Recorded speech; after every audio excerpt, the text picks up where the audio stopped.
Hello dear students, welcome back to the channel. আজি আমি এই ভিডিওটোত ক্লাস 10 গণিতৰ 3.2 এক্সাৰসাইজৰ কোৱেশ্চন নম্বৰ 1 আৰু ইয়াৰ পাছৰ প্ৰশ্নখিনি আমি সলভ কৰি যাম। ওকে, সো ভিডিওটো প্ৰথমৰ পৰা শেষলৈকে ভালকৈ চাই থাকিবা আৰু ইয়াৰ আমি কোৱেশ্চনবিলাক একেবাৰে ইজি মেথডত। ওকে, তো ইয়াৰ আমাক কৈ দিছে কিটো মেথডত কৰিব লাগে, প্ৰতিস্থাপন পদ্ধতিৰে আমি ৰৈখিক সমীকৰণবোৰ সমাধান কৰিব লাগে। তো আমি প্ৰতিস্থাপন পদ্ধতিৰে ইয়াৰ যিমানকেইটা প্ৰশ্ন আছে গোটেইখিনি আমি সলভ কৰিম। ওকে, সো ইয়াত মই এটা কথা কৈ দিওঁ, তোমালোকৰ স্কুলত ধৰা যেনেকৈ ধৰণে কৰাইছে আৰু মই যেনেকৈ ধৰণে কৰাম সেইটো সকলোৰে বেলেগ বেলেগ হ'ব পাৰে। তুমি নিজৰ মতে কৰি ল'লে বেলেগ হ'ব পাৰে আৰু বা অন্য এজন টিচাৰৰ পৰা পঢ়িলেও তোমাৰ অলপমান লিখা পদ্ধতিটো অলপমান বেলেগ হ'ব পাৰে, কিন্তু এনসাৰটো সদায় কি হ'ব, একে হ'ব। ওকে, সো এতিয়া চোৱা কুৱেশ্যন নম্বৰ 1ত আমাক কি দিয়া আছে x + y = 14 আৰু x - y = 4। তো ইয়াৰ পৰা আমি কি কৰিব লাগে, প্ৰতিস্থাপন পদ্ধতিৰে আমি এই অংকবোৰ আমি সলভ কৰিব লাগে বা x আৰু y ৰ মান আমি ওলাব লাগিব। ওকে, তো এক্সাৰসাইজ হৈ গ'ল আমাৰ 3.2 question number 1 okay, x + y = 14।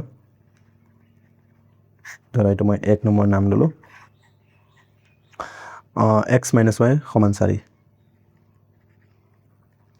এইটো নাম দিলোঁ মই 2 নম্বৰ সমীকৰণ। ওকে, তো 1 নম্বৰ সমীকৰণ বা 2 নম্বৰ সমীকৰণৰ পৰা প্ৰথমতে আমি কি কৰি ল'ম, যিকোনো এটা x ৰ মান ওলাই ল'ম। তো প্ৰথমতে ধৰা মই 1 নম্বৰ সমীকৰণৰ পৰা, এইটো কি বুজাইছে 1ৰ পৰা আমি কি পাওঁ, x + y আমাক দিয়া আছে কিমান 14। তো ইয়াৰ পৰা মই প্ৰথমতে কি কৰি ল'ম, x ৰ মানটো ওলাই ল'ম, x সমান কিমান হ'ব 14, y টো মই সোঁফালে লৈ যাম 14 - y। ওকে, তো এইটো মই কি পালোঁ, x সমান 14 - y। তো এইটো মই কি কৰিম, x ৰ মান ক'ত পাতি দিম, এইটো 2 নম্বৰ সমীকৰণ পাতি দিম। ওকে, এইটো 2 নম্বৰ, 2ত পাতি পাওঁ, এইটো 2 নম্বৰ পাতিম। 2 নম্বৰটো আমাৰ কি আছে, x - y = 4। ওকে, তো ইয়াত মই চিধা প্ৰথমবাৰতে পাতি দিব পাৰোঁ বা একবাৰ মই সমীকৰণটো লিখি তাৰপিছত পাতিলে হ'ব। তো ইয়াত x মানে মই কি লিখিব পাৰোঁ, x ৰ ঠাইত লিখিব পাৰোঁ মই এইটো 14 - y। তো এইটো লিখিম মই 14 - y আৰু অলৰেডি -y আছে এটা, তো এইটো -y সমান কিমান হ'ব 4। ওকে, তো এইটো আমাৰ হৈ যাব -y - y, তো -y দুটা আছে, তো -y মিলি দুটা -y হ'ব সমান, ইফালে আছে 4 আৰু এই 14টো পাহৰি যাব নালাগে, 14টো আমাৰ ইফালে বাওঁফালে প্লাছ হৈ আছিল, সোঁফালে গ'লে -14।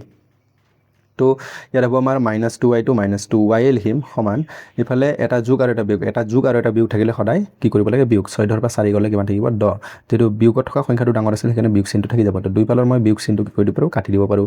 এতিয়া আমাৰ এই 2টো y লগত পূৰণ হৈ আছিল, এতিয়া মই যদি এইটো সোঁফালে লৈ যাওঁ এইটো আহি যাব হৰত। তো 2ৰে মই 10 কাটিলে 2 × 5 = 10। তো ইয়াৰ পৰা মই কি পাৰিলোঁ, y ৰ মান কিমান পালোঁ 5 পালোঁ। ওকে, তো আকৌ এতিয়া মই কি কৰিব লাগিব, y ৰ মানটো ক'ত পাতি দিম, এইটো যিটো আমাৰ 1 নম্বৰ সমীকৰণ আছিল আমি তাত পাতি দিম, বা আমি ইয়াত পাতিলেও হ'ব, ইয়াত পাতিলেও চলিব। ওকে, তো আমি এতিয়া কি কৰিম, y ৰ মান মই 1ত পাতি দিম।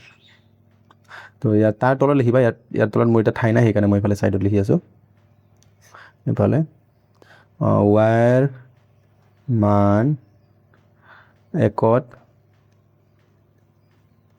পাতি পাওঁ।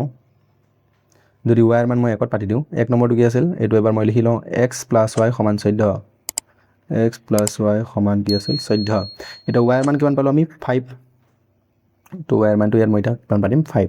তো x + y মানে পাতি মই 5 সমান কিমান হৈ গ'ল 14। তো এতিয়া এইটো x সমান, এতিয়া যিহেতু 5টো আমাৰ বাওঁফালে যোগ হৈ আছে, সোঁফালে কি হ'ব, বিয়োগ হ'ব। তো এতিয়া x ৰ মান কিমান পালোঁ মই, 14ৰ পৰা 5 গ'লে 9। তো এতেকে x সমান 9 শেষত লিখি দিম আৰু y সমান কিমান পালোঁ মই 5। তো এইটোৱে হৈ গ'ল আমাৰ নিৰ্ণয় সমাধান, যিটো আমাক এনসাৰ ওলাব দিছে x আৰু y ৰ মান। ওকে, তো এইটোৱে হ'ল আমাৰ কি হয়, প্ৰতিস্থাপন পদ্ধতি।